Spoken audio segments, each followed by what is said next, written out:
Welcome to Partnerships for Profit, the podcast where we bring you inside the world of joint ventures, strategic partnerships, and powerful collaborations. Each episode, you'll dive into conversations with top entrepreneurs, visionaries, and business leaders, unlocking the secrets to building profitable relationships that drive growth and success. Whether you're looking to expand your network, find new referral partners, or scale your business, you're in the right place.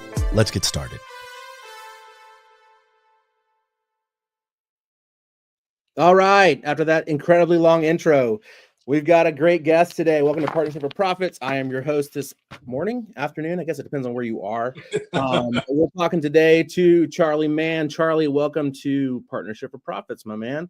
I appreciate you, Will. Yeah, super glad to have you. Charley is a coach and a strategist for law firms. He's the founder of Law Firm Alchemy. You help law firm owners transform their law firm into a law business is kind of the gist of kind of the idea. Yes, absolutely. Yeah. Right on. Well, let's get into that. I got some questions here I'm going to ask you. I have one question first that's not on the list of stuff that I sent you. Sweet. I'm curious about if you're, and this is more for people who are like me or like you that are like law firm vendors, if you wanted to get into like coaching and consulting with a law firm, with lawyers, how do you start? Like, how do you reach out and find those guys? Because there's so many people trying to do that. Yeah. I'm just kind of curious how you kind of differentiate yourself from the thousands of people out there who are saying, I'll get you cases, sign up with me, you know, that kind of stuff. So what's kind of your strategy for, how did you get that started? Like first client, like how does that work for you? How did it work for you? So, I mean, I had the advantage that I worked at a law firm coaching organization previously. That was a job that I held, and I ran that company for just shy of a decade before starting my own business. Okay. But, you know, obviously I come across a lot of people who are interested in, I want to work with law firm owners. And the biggest thing is, what's the angle for you? Like, if all it is I want to coach law firm owners, why? Yeah. Why? Sure. I mean, look, I love law firms. I love lawyers. Like, I absolutely love it. But I have 15 plus years of experience doing this. So it's just a natural thing for me. But if you're someone who's just saying, oh, you know, I just want to coach law firm owners, I would say, okay, well, you need to figure out like what's your angle there, who your people are, because you can't just be law firm owners. Like, what's the practice areas? Right. What are the types of human beings? Like, I always say, I'm not a great coach for a bachelor. Right? Because I've got 2 kids of my own. That's the life that I lead. That's the language that I speak. So if someone comes to me and they're 29, 31-year-old, like total hustle mode person, there's some awesome people that they can and should go connect with. I'm probably not their coach, even though maybe we'd have a great time hanging out. That's really interesting to hear, because something that we talk about a lot in our business is whether the potential client is the right fit to work with us. And it's nice to be at that level where you can kind of decide, like, a lot of times when you're starting out, it's like, I have to take everybody who's coming in. It's so nice to be at that level where it's like, you know, I don't know that we're a good fit for each other. It's cool to hear somebody else kind of say that. So I didn't mean to cut you off. I just like, no, I fully agree on that. Agree on that. And it is, I had that conversation recently with someone who works with law firm owners, and she's going through this period of time where she feels like she's accepting everything and feels stressed out about it. Like that's what a new business is like, because you want your baby to get off the ground. You're going to have that first time that you finally say no to a client because you had an exact type of person burn you previously, and it's going to feel amazing, but you got to make the mistake yourself. You're going to hear the advice and hopefully you'll fix it faster than your average person. Right. But you're going to have to make the mistake. But then the other thing that I would want every person working with law firms to do is really dive into the business models and speak law firm. Like, one of my favorite little tests is, I know whether or not you have real experience working with estate planning firms if, when I say signing meeting, you actually think of the end meeting where they're signing their estate planning documents instead of the sign up meeting that's at the beginning of the process. It's those tells that, in my opinion, make a big difference. 100%. We work primarily with PI lawyers, so we speak that language too. And that's always a big plus for us when we are talking to a prospective client, where we speak the language, and that puts them immediately at ease of like, oh, these are people who know what I'm doing and what I'm going through and what I'm trying to achieve. So that's Cool. Yeah. What this is validation for me. It's like, oh, we're doing this the right way. So it's awesome. Excellent. Well, love to hear that. Love to hear that. So, all right. Well, let's get a little bit into Law Firm Alchemy and what you're doing. Tell me a little bit about the program. I want to hear about the 7 stages of law firm leadership. I know you do, at least from what I've heard from Armando and I kind of tertiarily from Paul Faust, a mutual friend of ours. You might do a little work on the film and on the side, like film production and kind of stuff. So what I want you to do is, you're familiar with the term elevator pitch, right? yes. Okay. I want My to least favorite thing in the world. You're going to make me do it, Will. I want to hear your elevator pitch on the 7 stages of law firm leadership on the spot. No pressure. Let's hear it. All right. So basically, there are 7 distinct stages that I see law firm owners go through, from a true solo all the way up to what I call chairman of the board or even chairman emeritus. And along the way, fundamental things change between changing your marketing, your mindset, and how you lead your people. And the reason it's the 7 stages of law firm leadership is that if you are not changing endemically as a leader, it doesn't matter what marketing you bolt onto the firm, what fractional services you bolt onto the firm, you're always going to keep reverting back to the mean for the mental leadership state that you are in. So if I can show you exactly where you're at and where you need to go next, and we can punch through that barrier by you having an identified place to go to, we're going to be able to make you more money and help you live a better life. That's a pretty good pitch. First time I've done that one. I like it, Will. Thank That's you. great, man. Hey, we'll cut that out for you. You can use that. Perfect. That's a great pitch for sure. All right, so tell me about tell me a story. Tell me about one of the biggest transformations you've seen in a law firm that you've coached that still kind of gets your juices flowing, gets you fired up when you talk about it. I love to talk about success stories. So let me hear a good one from you. So there's a client. He's not my biggest client. As a matter of fact, he's probably in the revenue wise in the lower third of who I work with one-on-one. But this client, his family had basically been cutting him off for some time. And I'm not going to tell anyone here that this ends with like a big happy family reunion. As a matter of fact, it doesn't. It's quite the opposite. But he held so much guilt over the growth of his estate planning firm, so much guilt over the fact that he said like his family members would come to his house and they'd see the grill that he had purchased, and they'd sort of make those like sarcastic, oh, you went with the upgraded model. Oh, well, I have such and such and it does just as well. It's just that little, they wanted to pull him down to be Yeah. back at his level. And they had been successful at it for such a long time, Will, that they were capable of keeping him stuck mentally in a range of doing $450,000 per year in revenue. And he was threatening to be stuck there forever. He was just making the same choices over and over and over again, including, and this was the first breakthrough decision that happened. It's a small one, but it was important. When we first started working together, he had 2 part-time employees. And for some reason, he thought that that was all that he was allowed to have. Like, legitimately, in his head, there was this idea of, well, I don't deserve to be any bigger than that, right? Like, it's pretty impressive that I've got these 2 part-time employees. I'm like, well, I have people who have 40 employees that I work with, so I know what more employees looks like. I convinced him, I want you to hire one full-time employee. You don't actually like these 2 part-timers. You're complaining about them every single time you're on the phone with me. Hire one full-time person. I push him through. He takes the advice. We get on the coaching call about 2 months into him having this full-time employee. And he goes, Charlie, I hate to tell you, but you were right. This is the best thing that's ever happened. I was like, well, it's about to get better, my friend. It's about to get a lot better. You see how we did that?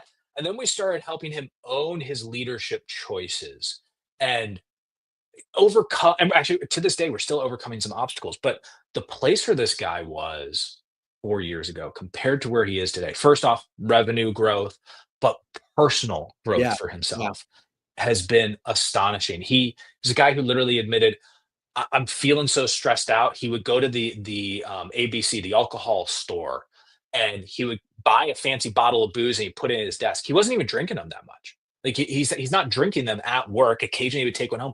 He was just doing it because he needed some strange little outlet. And for him to have conquered that and to have a more forward facing point of view when he's got 2 young kids at home, a wife that he really loves, but he's just struggling to piece it all together, man, That's amazing. I love the money that he's making. That's really cool. I love helping people make money, but Yeah. I love seeing a human being own who they are and where they're at. Dude, I love that story. I cannot agree with you more.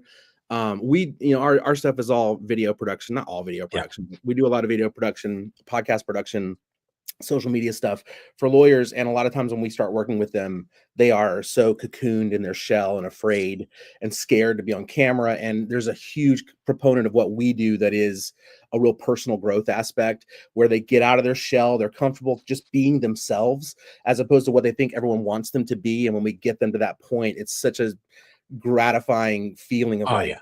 yeah, we got you. We helped you get over that hump, and now you really know who you are. I love that, man. Like I feel like I want to know if this is how you feel. I feel like a lot of what we do on the there's a consulting aspect to what we do, but I call it Yeah. development, content development. But a lot of it feels often to me like therapy, as opposed to like coaching. It's like let's get to the root of this issue. Why is this such a big deal for you? Let's crack through that. Do you feel that way too? Do you sometimes feel like you're a therapist more than a coach? I even have clients who get on the phone and we'll start talking about a topic. And he's like, I don't mean to make you put on your therapist hat. I was like, Yeah, look, that's part of what we're doing here. yeah, Now, it's the biggest difference between a therapist and a coach is really that a therapist is trying to help you untangle the past stuff, and yeah, a coach is really trying to push you towards your future. And 100%. that's the real joy about being able to thread that needle of I can listen like a therapist while also at the end of it saying, so what are we doing about this? Yeah, yeah. Action items pushing Yeah. 100%. Yeah, yeah. That's so cool, man. I love this. This is great. All right, Charlie. So tell me what do you think is the first thing that most lawyers get completely wrong about growing their firm? Uh, there are really two things, but I'm going to save one for later in case we get around to another type of question. I think the first thing that most get wrong about growing their firm is the fundamental issue that happens in a lot of professional service categories, which is they believe you can just do good work and the cases will come.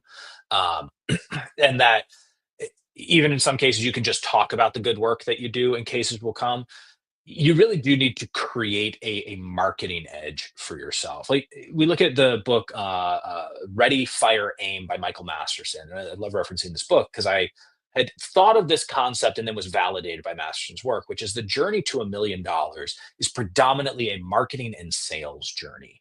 And so for every firm that I'm working with, like that's the first thing that we need to have. If you don't have healthy, high quality, good paying leads, and whether that's good paying because it's personal injury, high value cases, or it's estate planning firms working with high net worth individuals, you need those clients coming in the door consistently in a way that you have faith that they will continue to come in the door because you have a marketing system. But that's something that, I think all of us are taught that at some point in life as we slowly start to master a profession. I can imagine in the video world as well that, in the production world, there's, hey, if you just do a really good production, in the movie and television space, there's a lot of people who like to say, oh, just create art and everything else will figure it out. I know a lot of starving artists, and they Yeah, create great art and it's yeah. cool Nobody they sees it. exist. Yeah, But woo! I was a theater major in college, so that was nearly the path that I was going to go down. Well, yeah, me too, oh, there bro. we go. Hey, Yeah, brother. And the difference was I realized I wanted to be a responsible husband and father. I needed to figure something else out. I didn't want to wait tables. Nothing wrong with waiting tables. I just didn't want to myself, and so I found a different career path. that's great, man. Cool. So yeah, I mean, you have to market. Why do you think? This leads me again. I'm going to go off track because we work in the same space. So PI lawyers market like crazy. Like Yeah. that's really what, like crazy. Like I'm in the Atlanta area. You can't go outside without seeing a billboard. Oh yeah. Y'all are thick with It's attorney marketing. yeah, it's real thick. So why are like estate planning lawyers and criminal defense lawyers, why don't they market like a PI lawyer does? Do you think there's a reason behind that? So the main reason that they'll attribute it to is case value, Hmm. where the profit margins on a personal injury firm chasing down high Okay, that value makes sense. cases is tremendous.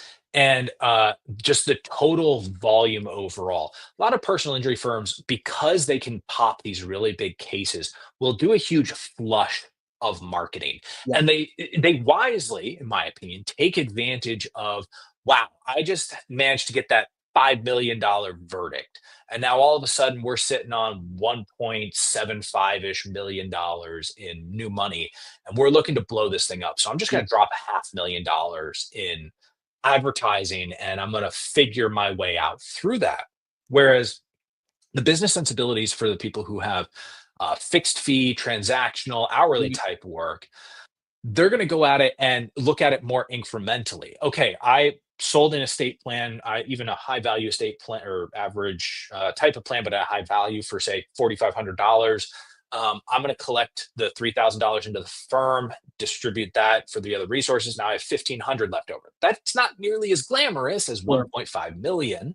And there's a lot of, I want to take home that profit. And I get that. And a lot of the firm owners there end up building these small, intimate traps. I was just talking with actually the husband of an estate planning attorney who's looking to get out of the firm that she's in and possibly start her own.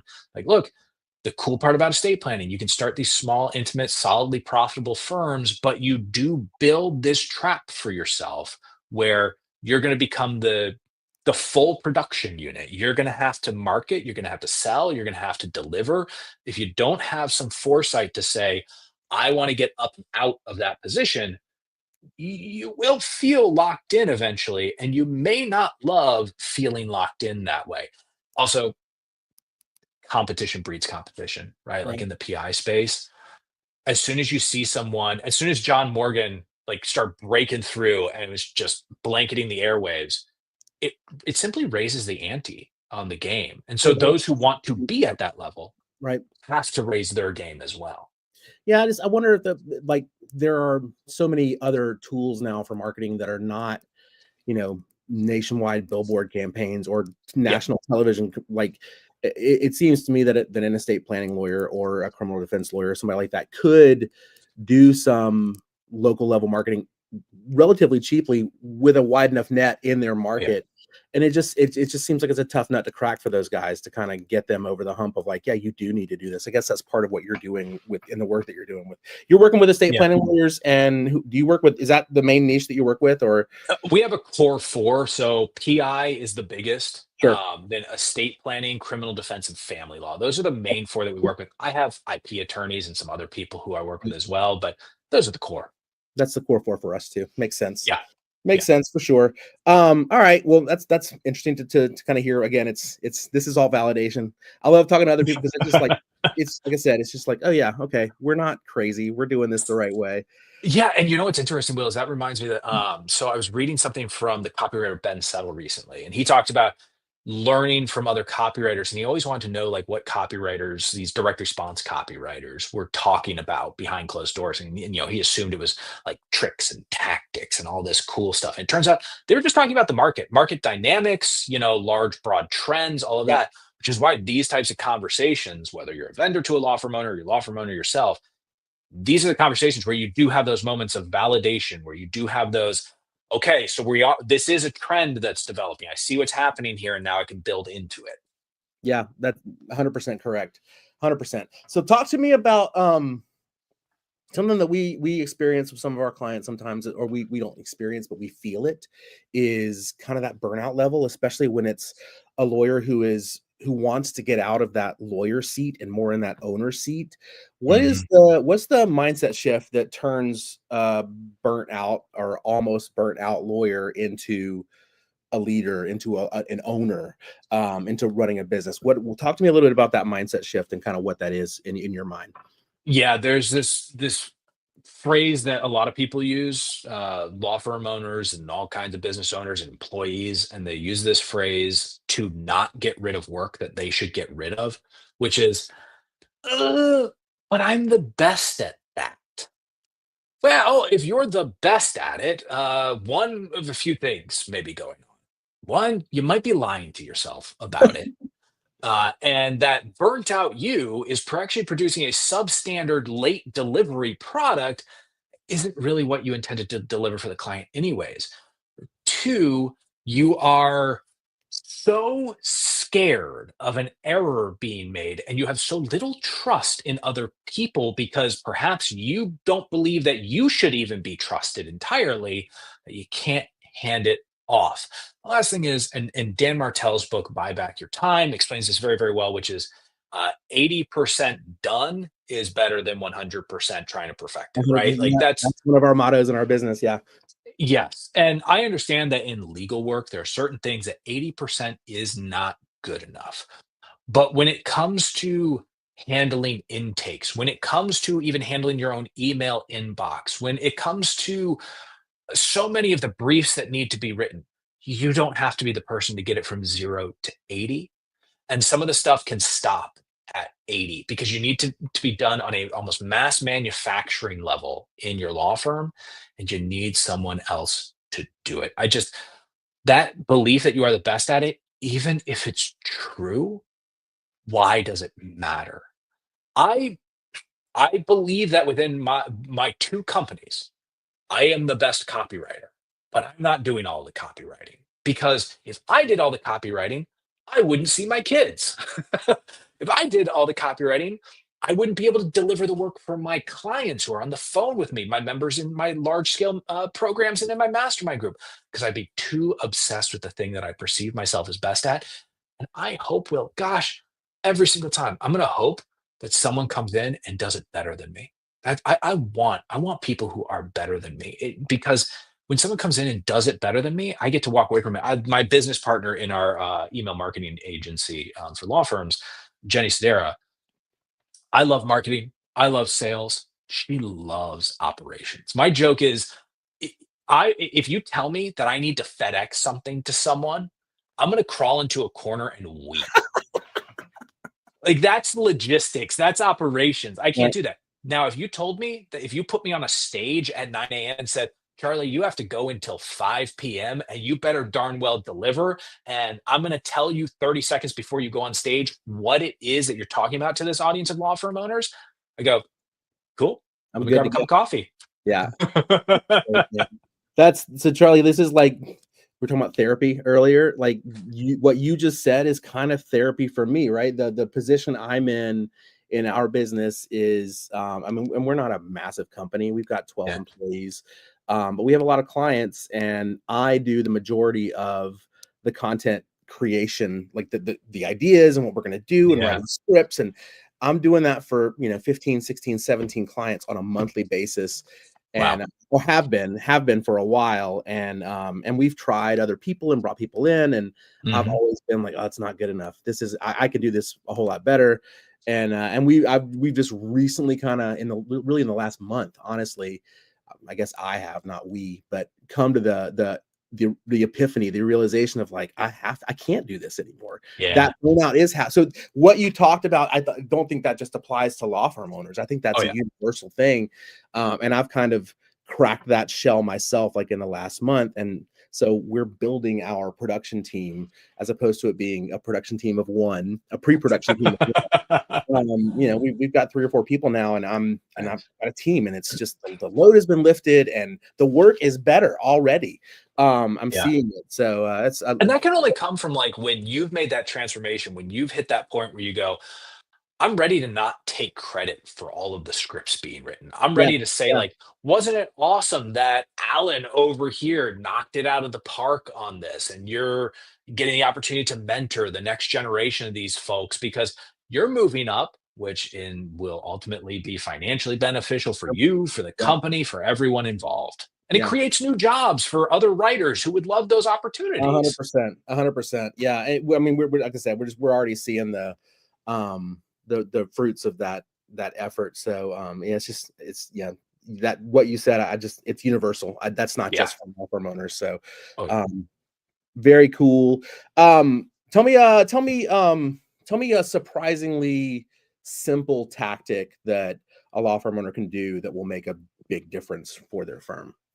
Give me a take. ooh, yeah. So surprisingly simple. So it's because it's tactic. I'll go in on a little tactic rather than a strategy. Surprisingly simple tactic would be keeping information about your primary points of contact. So like as I'm listening to you, Will, I'm remembering, okay, Will, fellow theater major. Cool. That gives me the next time that I'm talking with Will, that Yeah. gives me a little anchor point for to show this point of memory. When you're meeting with a lot of referral sources, when you got a lot of people on your list, you got a lot of clients, if you can keep those personal notes, and it doesn't need to be elaborate. You don't need to have a biography written by Edmund Morris for every single one of your clients. But if you just know, like, you know what? I remember seeing that Pulp Fiction poster when I was Zooming with Will. All right, he's a Quentin guy. I know that Quentin recently wrote I can't remember exactly what the book title was. That might be a fun gift for Will. Those are the types of things that can make a huge impact. So, like, we could have gone tactical that you should send handwritten notes. That's all great and everything. But just having that point of memory, like, we give gifts to a lot of our clients and everything. Mhm. And we try and as best as possible have it be something where I'm thinking, I know that they would like this. Oh, I heard that he and his wife haven't had an opportunity to go on a date night recently. Why don't we buy a gift certificate for like 150 bucks for a restaurant that we find out is near them? That would be great for date night, because then he's got to go and Personalize it. do it. Yeah, personalize it 100%. We've been doing a lot Yeah. of that as well. Okay, good tactic. Good tactic. Uh, and we put that into play as well. More validation for me. And like, yeah, we're doing it. We're cut from a So similar cloth, clearly. yes, 100%, 100%. I've got one more question about Law Firm Alchemy and what you're doing, and then I'm Yeah. gonna shift and we're gonna talk about theater a little bit since we do have that in common. Sweet. Oh, I love it. I love it. That so we can kind of go off the page a little bit. Last thing, legal related. Give me one thing that a new firm owner or a small firm owner can do this week that's going to pay off for the rest of their career as a law firm owner. One thing this week.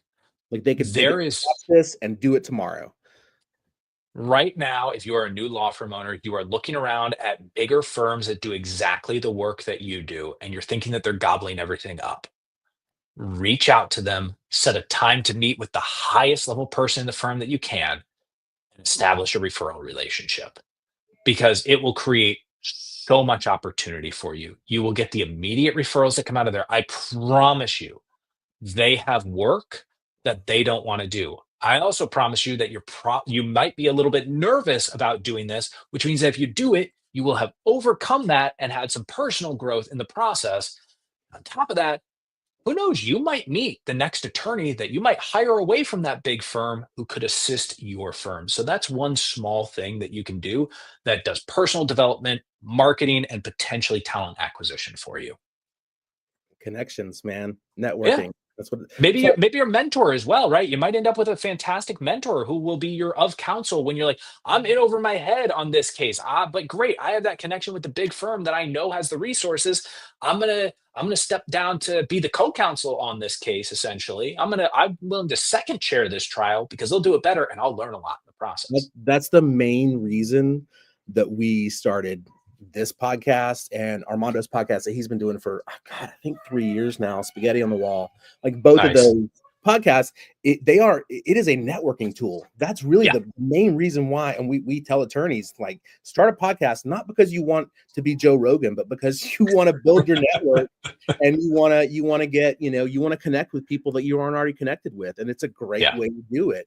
Because, like, I know that we will continue to talk after I have you on here. So networking, connecting with people, it's 100%. That is a fantastic thing that people can do. Any business owner can do that. Not just, again, that's a universal thing.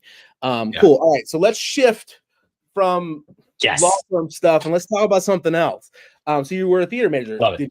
I was. Performance major or just general theater, or what did you When I went to George Mason University, it was just general theater. They've niched down now where you would have to choose. I would have been a performance major though. Mhm. Okay. How long did you attempt to be an actor after you got done, or did you move straight into the professional field? Straight into the professional field, but during college, I did some local semi-professional theater, production of Hamlet, did a couple of stage readings at the Kennedy Center, off the Nice. Millennium. Yeah, off the Millennium Stage, which is really cool as part of the Page to Stage Festival. I did. There's a theater company up here called First Stage. I was part of their first year of shows that they did, and all that was back in college. And I will tread the boards again. I can promise you that much. Like once my kids are out of the house and I've got time back, or once they're teenagers who can transport themselves wherever they want to go, then I look forward to getting back on the stage. But right now, this is just my all in. I hear you, man. My dad, he's in his 70s now, but he, when we were growing up, he's big into sports, big athlete when he was younger, and coached all my team. I was an athlete when I was younger too, but I did theater as well. But he would always encourage me to find a sport that he like, or sports that he considered to be life sports. He was like golf, tennis. Those are life sports that you can play. You can play tennis with other 70-year-olds when you're 70. And I always kind of listen to that. And I've realized I'm going to be 49 in December. Theater is a life sport. It's something that you can, and you don't have to go do a professional theater. You can go do community theater when you're 60 and go have fun and like stretch that muscle. And it's a great thing to have. I think it's a great tool. I just want to do some local Shakespeare, man. That's what I want to do. So you did Hamlet. Who did you play in Hamlet? I was Laertes. Me too, man. I was Laertes. Nice. Yeah, and we did that, and then we did in conjunction, we did a production of Tom Stoppard did this thing called the 15-minute Hamlet. Super fun. Yeah. Hamlet in 15. It's Hamlet in 13 minutes, and then a 2-minute encore where you do Hamlet in 2 minutes. And I was Laertes and Horatio in that one as well. So yeah, man, that's very cool. Very cool. What's your favorite role that you've ever played? Favorite role that I've ever played. I played Guildenstern in Rosencrantz and Guildenstern Are Dead. So speaking of Stoppard, right? Yeah. That was probably my favorite. Now the role that I want to play that I haven't had the opportunity to play is Iago in Othello. I want to play Iago. That's the one for me. That's a great part, man. That's a great villain. So you're super into Shakespeare. Love it. Very cool. I've done Hamlet. I've done King Lear. I've done Midsummer. Ooh. Midsummer. Midsummer's a classic. Who were you in Midsummer? I was bottom. I was bottom in Midsummer. I played Lysander in 2 separate productions. Okay, yeah, I did bottom, and then Lear was super fun. I had a small part. I was Cornwall, who's a super villainous guy. He's the guy who takes Gloucester's eyes out. Got to do that on stage, which was super fun. Had blood packs and palms of my hands. Popped them as I pushed on his head. It's super fun stuff to do. So talk to kind of in the same vein. What is Red Kraken Creative? I saw that on your bio. Yeah, so newer company that we have that I co-founded with Jenny Sedera, my business partner, and what we do is we provide weekly email newsletters for law firms. Yeah, because I looked. Here's the truth, Will.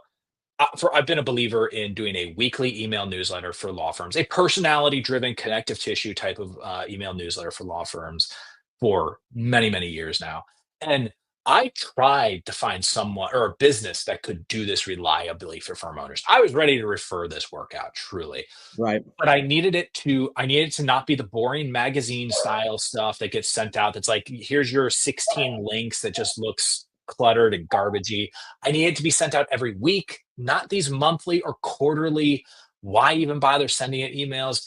So there were things I needed to have done, and no one was doing it. So eventually it came to the point where it was, I guess Jenny and I just had to create it. Like, we need it to be done for the firm owners that we work with in Law Firm Alchemy.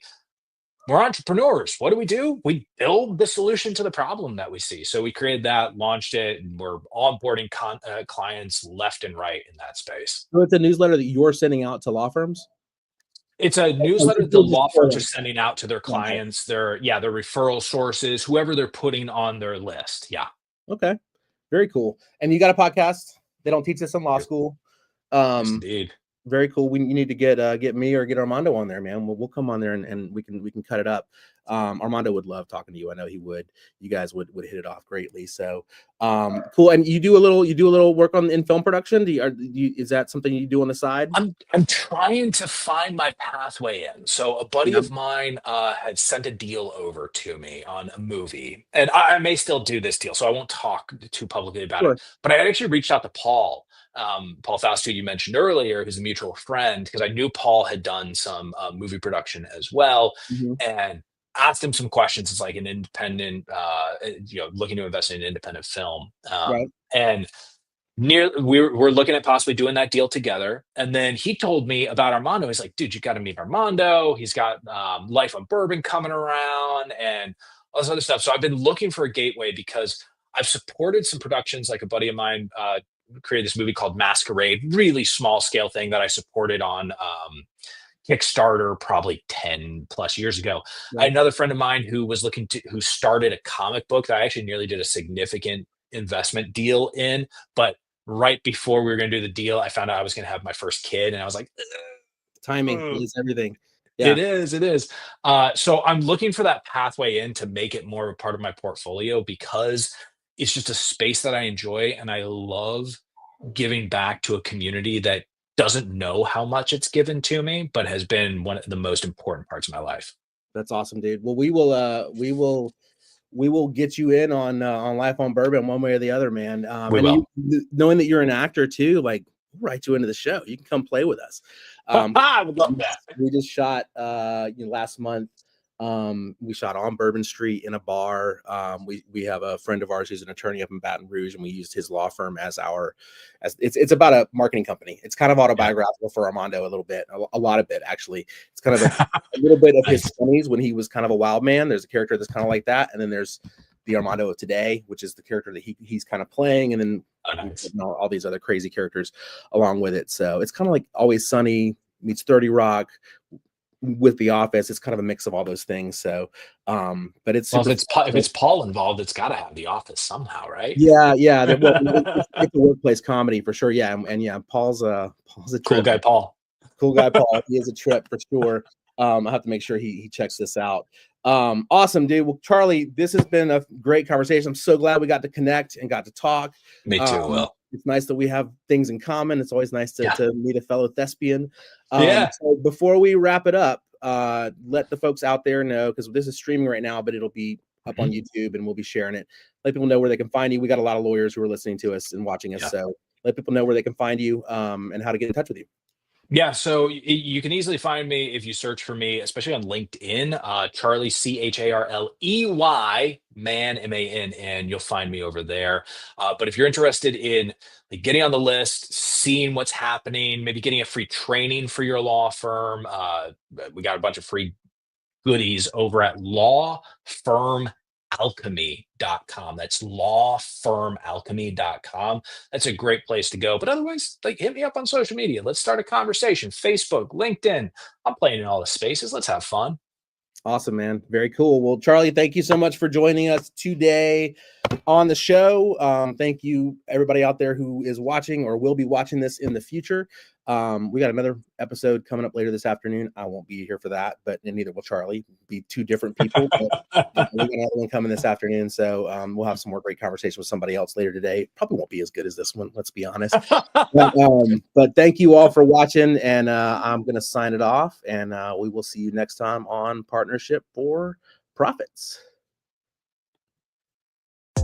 Thanks for joining us on this episode of Partnerships for Profit. We hope you've gained valuable insights on how to form profitable partnerships and take your business to the next level. Be sure to subscribe and leave us a review wherever you listen to podcasts so you never miss an episode. Got a partnership story to share or someone you'd like to see featured on the show? Reach out to us. Until next time, keep building those partnerships for profit.